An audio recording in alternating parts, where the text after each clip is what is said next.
जय श्री राम। श्री रामचरितमानस नवा पारायण सप्तम दिन के कथा में अर्जुन उर्वशी प्रसंग। कामनी मोह। एक बार कुंती पुत्र अर्जुन देवराज के निमंत्रण पर इंद्र की अमरावती में गए। एक दिन इंद्र के आदेश से चित्रसेन ने श्रेष्ठ अप्सरा उर्वशी को अर्जुन की सेवा में नियुक्त कर दिया। उर्वशी आकर के अर्जुन से कहने लगी, हे शत्रुदमन, तुम्हारे रूप और गुणों ने मेरे मन को आकृष्ट कर लिया है। मैं काम तत्व गुणाकृष्टम चिंतामहम मनंग वश भागता। महाभारत वन 46-35 के वश में होकर के तुम्हारी सेवा में उपस्थित हुई हूँ। उर्वशी की बात सुन करके अर्जुन लज्जा से गए। दोनों हाथों से दोनों कान मूंद कर कहने लगे, सौभाग्यशालिनी भामिनी, मेरी दृष्टि में तुम सची और कुंती के समान हो। अपनी इस कामावेश अवस्था को रोक कर मुझे परस्वत्व पाप हरर दोष से बचाइए। गच्छ मूर्धन प्रापन्नोऽस्मि पादौ ते वरवर्णि, तुम ही में मातृवत पूज्यम रक्षो अहम पुत्रवत त्वया। महाभारत वन 46-47 से। हे वरवर्णि, मैं तुम्हारे चरणों में मस्तक रख करके शरण में हूँ, तुम लौट जाओ। मेरी दृष्टि से तुम माता के समान पूजनीय हो और तुम्हें पुत्र के समान मान कर मेरी रक्षा करनी चाहिए। काम पीड़ा से व्यवस्थित उर्वशी ने श्राप दे दिया कि तुमने मुझ स्त्री की काम पीड़ा को शांत नहीं किया है। श्राप देती हूँ कि स्त्रियों के मध्य में सम्मान रहित नर्तक बनकर नपुंसक की भांति रहोगे। खड़वत विचरिष्यसि। महाभारत वन पर्व 46-50 से। श्री रघुनाथ जी कहने लगे, हे भाई, तुमने जो बताया वह सब सत्य ही है। अब सोई जतन करहु मन लाही, जेहि विधि सीता के सुधि पाई। परंतु अब तुम सीता की खोज में मन से लग जाओ। इसे सुन से हनुमान जी कहने लगे, हे प्रभु, कंचल गिरि से काले 3 करोड़ बानर, अस्ताचल से 10 करोड़ बानर, कैलाश से 10 अरब बानर, हिमालय से 1 नील संख्या में और विंध्यावत बानर कोटि नाम सहस्रपतनयन द्रुतम। विंध्याचल से लाल रंग के 10 अरब बानर किष्किंधा की तरफ चलकर आ रहे हैं। सुग्रीव भगवान के श्री चरणों में सिर रखे हुए भगवान श्री राम से कहा कि सुग्रीव उठो, मैं रावण को उसी प्रकार अपने बाणों से मार दूंगा जैसे इंद्र ने शची के घमंडी पिता को मार डाला था। घमंडी पिता पुलोम दानव की कन्या शची इंद्रदेव के पति में अनुरुक्त थी, परंतु अनुहार ने सच के पिता की फुसला करके अपने पक्ष में कर लिया। उसी की अनुमति से शची को हर लिया था। जब इंद्र को पता चला कि इंद्र ने अनुमति देने वाले पुलोम और अपहरण करने वाले अनुहाद को मार दिया था, शची को अपने घर ले आए। रामायण तिलक। रावण ने अपना नाश कराने के लिए ही मिथिलेश कुमारी को धोखे से हरण किया है। यही विधि होत बत कही, आए बानर जोत, नाना बरन सकल दिशि, देखहि कीस विरोध। इस प्रकार बातचीत हो रही थी कि बानरों के युद्ध झुंड आ गए। अनेक रंगों के बानरों के दल सब दिशाओं में दिखाई देने लगे। बानर कटक उमा मैं देखा, सो मूरख सो करन चहलेखा।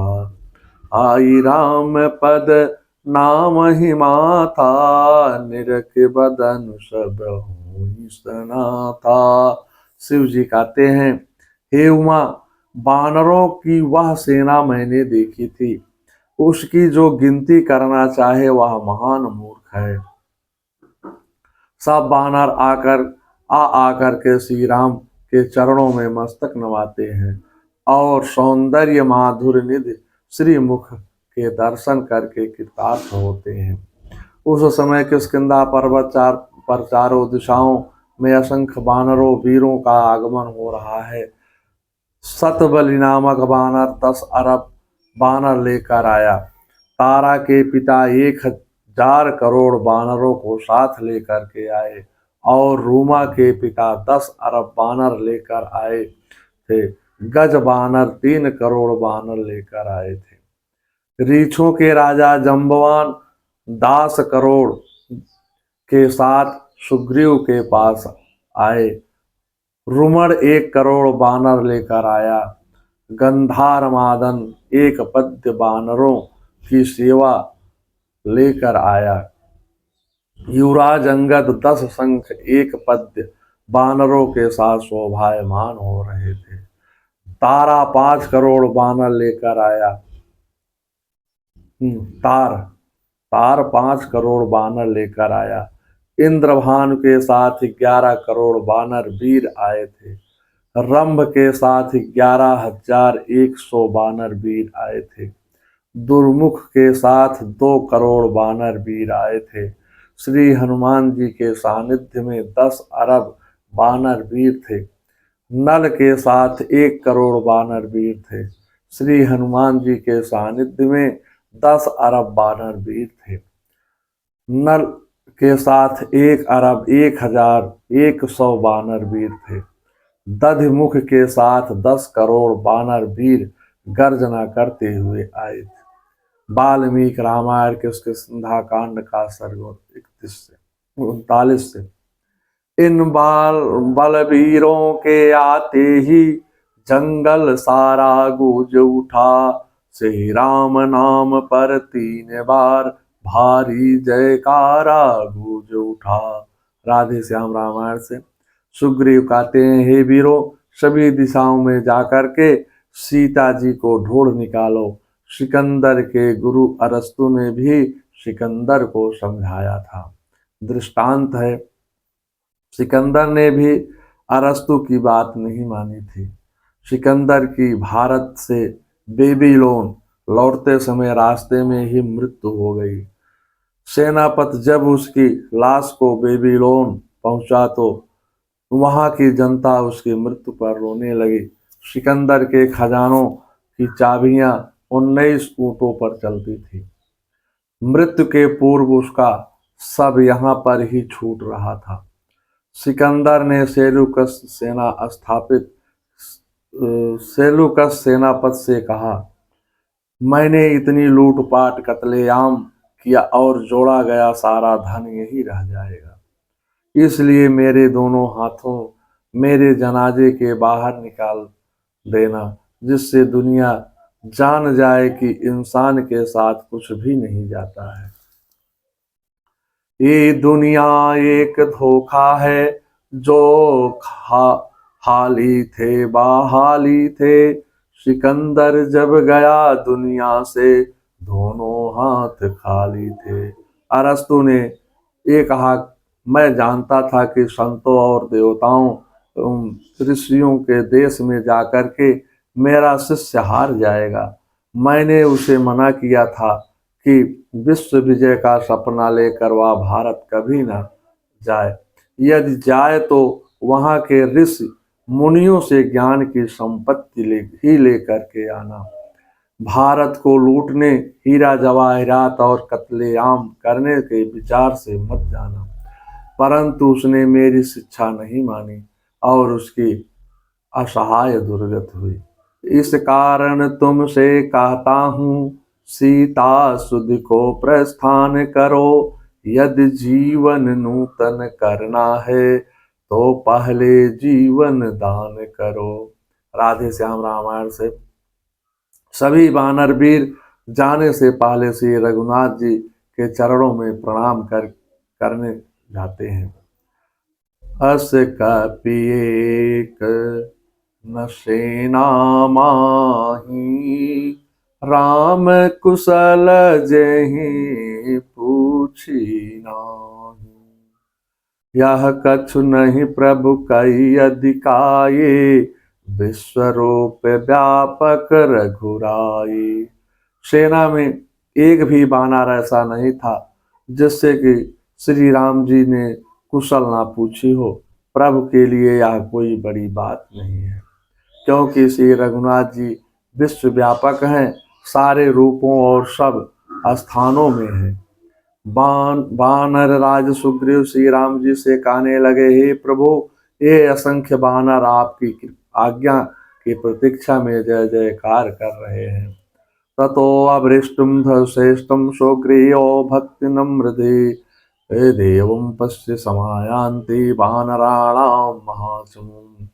कुलचाचल दिक्त संभोतम मेरुमंदार सन्निभा, नानी द्विपीर्षलक्षवासिनी पर्वतोपमा। असंख्यातं समायान्ति हरया कामरूपिणे, सर्वे देवान् संभूतं सर्वे युद्ध विशारदा। तब सुग्रीव ने भक्तिवश अति विनीत होकर के श्री रघुनाथ जी से कहा, हे भगवान, देखिए बानरों की यह महान सेना आ रही है। हे प्रभु, हिमालय आदि कुल पर्वतों पर उत्पन्न हुए सुमेर और मंदराचल के समान डेल डौल वाले भिन्न भिन्न द्वीप, नदी तट और पर्वतों के ऊपर रहने वाले तथा पर्वत के समान अगणित विशालकाय वानर आ रहे हैं। ये सभी देवताओं के अंश से उत्पन्न हुए हैं। ये इच्छा अनुसार रूप धारण कर सकते हैं और युद्ध करने में भी अति कुशल हैं। अध्यात्म रामायण के स्कंदाकांड का सर्ग 6-5 से 7 तक। सुग्रीव कहने लगे, हे प्रभु, मेरे मंत्रियों में मुख्य श्री जम्बवान, श्री हनुमान, नल नील, गवय, गवाक्ष, गंध, मादन, शरभ, मंदित, गज, पनस, बलि, मुख, दधिमुख, सुषेण, तार तथा महाबली केसरी मेरे प्रधान सेना नायक हैं।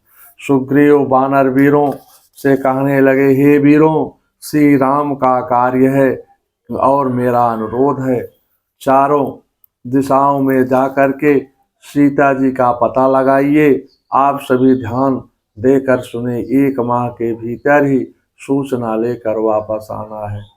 यदि समय सीमा के बाद बिना खबर लेकर जो यहाँ आएगा, मेरे द्वारा मारा जाएगा। सभी वानर आज्ञा पाकर भिन्न दिशाओं में चल दिए। फिर सुग्रीव ने अंगद, नल, हनुमान जी, नील, जामवंत से कहा, तुम सभी मिलकर दक्षिण दिशाओं की ओर जाकर के श्री सीता जी का पता लगाओ। देह धरे कर यह फल भाए, भजहि राम सब काम बिहाए। हे वीरों, शरीर प्राप्त करने का केवल एक ही फल है कि आप सभी कार्य छोड़ करके श्री राम के का भजन करो। पाछे पवन तनय सिर नावा, हनुमान जी ने सिर नवा करके प्रणाम किया। तब श्री राम जी ने उनको कर मुद्रिका दीन जन जाने। मुद्रिका अंगूठी, यह अंगूठी सीता जी के जन्म प्रकर्तव्य के समय देवराज इंद्र ने उपहार स्वरूप महाराज जनक जी को दिया था। प्रभाव, इस अंगूठी का प्रभाव यह था कि जिस हाथ में रहेगी उस पर कष्ट चाहे कितने भी आ जाएं, पर मृत्यु नहीं हो सकती थी। हाथ की अंगूठी दे करके कहा, सीता जी को सब प्रकार से समझाना। इति प्रास्तापम सुग्रीवो वानरान भीम विक्रान, रामस्य पार्श्वे श्रीरामं नत्वा चापवेशिसा। गच्छन्तं मारुते दृष्टं रामो वचनं ब्रवीत्, अभिज्ञानार्थं नैते हांगुलियां मुत्तकम्। मन्माच्छरं संयुक्तं सीतया दीयतारः अस्मिन् कार्ये प्रमाणं हि तमेव कपिशत्तमम् जानामि सत्यं ते सर्वं गच्छं पंथा शुभस्तुम। उन महान पराक्रमी वानरों को इस प्रकार भेजकर सुग्रीव श्री राम जी को प्रणाम कर उसके पास जाकर बैठ गए। उस समय पवन नंदन हनुमान को जाते देख श्री रघुनाथ जी ने कहा, हे कपिश्रेष्ठ, तुम मेरी अंगूठी ले जाओ, इस पर मेरे नाम अक्षर गुदे हुए हैं। इसे अपने परिचय के लिए तुम एकांत में सीता जी को देना। हे कपिश्रेष्ठ, इस कार्य में तुम ही समर्थ हो। मैं तुम्हारा बुद्धि बल अच्छी तरह जानता हूँ। अच्छा जाओ, तुम्हारा मार्ग कल्याणमय हो। अध्यात्म रामायण किष्किंधा कांड का सर्ग 6:27-29 से। सब प्रकार उनकी कुशल पूछ, फिर मेरी दशा सुना देना। निज दल का परिचय दे करके धीरज उसे बधा देना। उसकी ही मणि मुदरी है, यह बजरंग उसे देते आना। मेरे हित भी प्रेमो उपहार, लौटती बार लेते आना। राधे श्याम रामायण से। मंगलम भगवान विष्णु मंगलम गरुड़ाध्वजा मंगलम पुंडरीकाक्षाय मंगलाय तनोहरे। सर्वांगल मांगले शिवे शिवादि साधिके शरण्ये त्र्यंबके गौरी नारायणे नमस्तुते। शरणागतिनार्थं परित्राणपरायणे सर्वस्यातिहरं देवीं नारायणी नमस्तुते। शरणं गतिनार्थं परित्राणपरायणे सर्वस्यातिहरं देवं नारायणं नमस्तुते। प्रेम से बोलिए जय श्री राम।